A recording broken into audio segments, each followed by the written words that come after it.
Assalamualaikum warahmatullahi wabarakatuh. Selamat pagi Bapak Ibu semua. Salam sejahtera.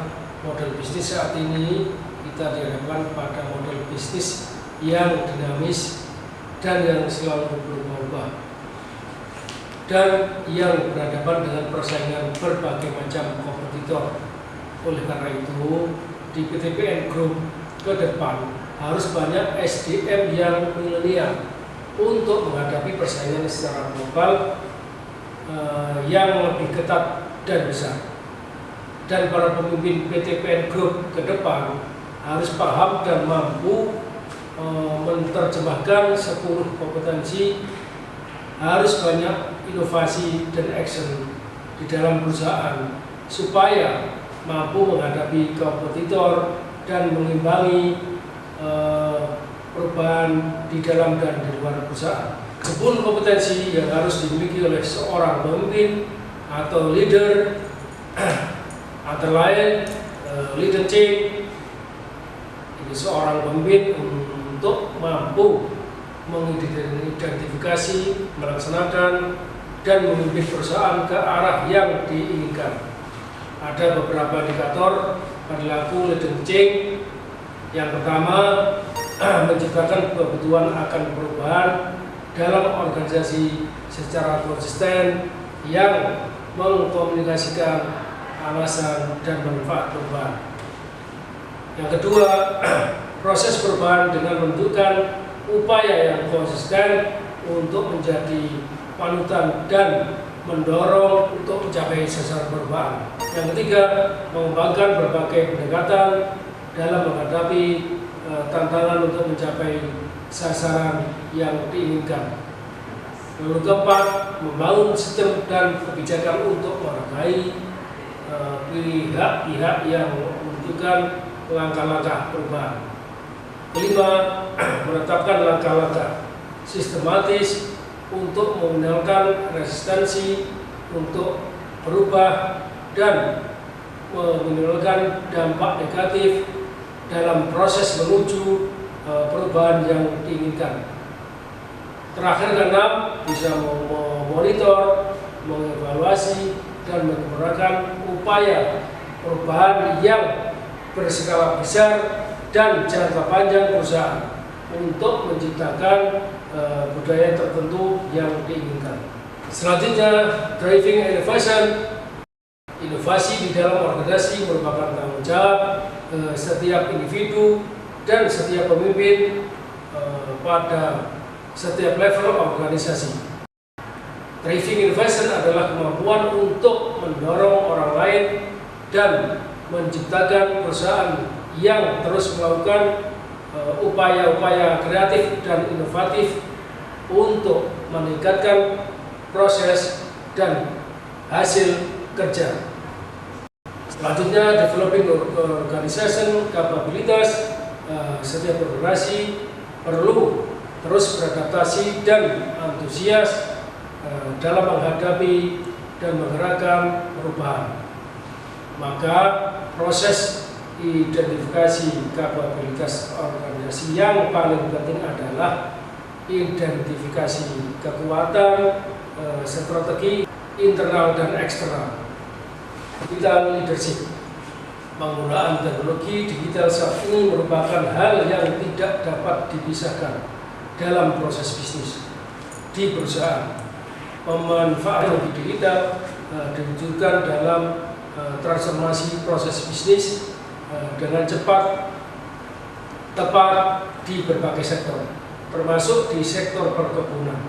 Untuk melakukan transformasi teknologi, maka diperlukan seorang digital leader yang harus mampu menggunakan aset digitalnya untuk berinovasi dan berkolaborasi dengan unsur organisasi atau stakeholder dalam membuat keputusan yang tepat dan cepat.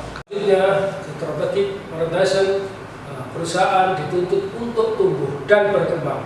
Tanpa pertumbuhan bisnis atau suatu perusahaan dalam proses mati perlahan-lahan. Mengapa? Karena adanya prinsip time value of money. di mana uang hari ini lebih tinggi dan uang di masa depan atau sebaliknya. Kita menginjak pada driving execution. Kemampuan driving execution harus dimiliki oleh seorang leader atau pemimpin. Karena seorang leader atau pemimpin yang mempunyai kemampuan driving execution harus mampu memahami dan mengimplementasi strategi menjadi action, menjadikan konsep, bisa mengimplementasikan rencana kerja, bisa melaksanakan sesuai tujuan dan sasaran perusahaan.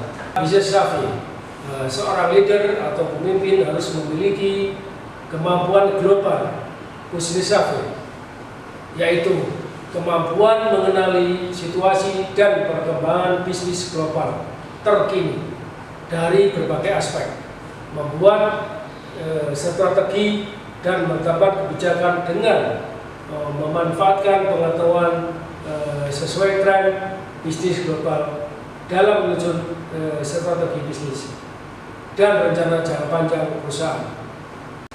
Selanjutnya, customer focus dalam budaya perusahaan adalah nilai inti yang mewujudkan sikap selalu mengutamakan kepuasan pelanggan. Perilaku utama dalam nilai inti customer focus adalah melayani dan tangguh, dengan mampu melayani secara konsisten melebihi ekspektasi pelayanan. Selanjutnya kita sampai pada building strategic partnership. Kemampuan membangun dan mengembangkan kemitraan strategis dengan stakeholder untuk mencapai dan meningkatkan nilai tambah bagi perusahaan. Perusahaan tidak bisa hanya mengandalkan sumber daya yang dimiliki dalam mencapai keunggulan daya saing. Perusahaan harus melakukan kemitraan bisnis dengan berbagai pihak, baik dari supplier, distributor, bahkan konsumennya. Tujuannya bisa meningkatkan peluang untuk inovasi. Terakhir, managing diversity, kemampuan untuk mengelola dan memanfaatkan keberagaman cara para pemangku kepentingan untuk meningkatkan nilai tambah dan daya saing perusahaan, mampu beradaptasi dengan lingkungan agar tetap bertahan hidup di lingkungan bisnis yang semakin kompetitif. Demikian 10 kompetensi yang bisa kita sampaikan. Jadi kita di leader pimpinan di PT PN Group ke depan kita harus mampu dan bisa bersaing secara global, secara milenial, semuanya harus bisa kita lakukan untuk tujuannya untuk menghadapi tantangan kompetitor yang ada di sekitar kita. Karena tantangan di tahun-tahun ke depan akan lebih berat dan kita bertujuan supaya perusahaan kita selalu berkembang, bertujuan berkembang terus sampai akhirnya jaya. PT PN Group berkah dan juara. Selamat.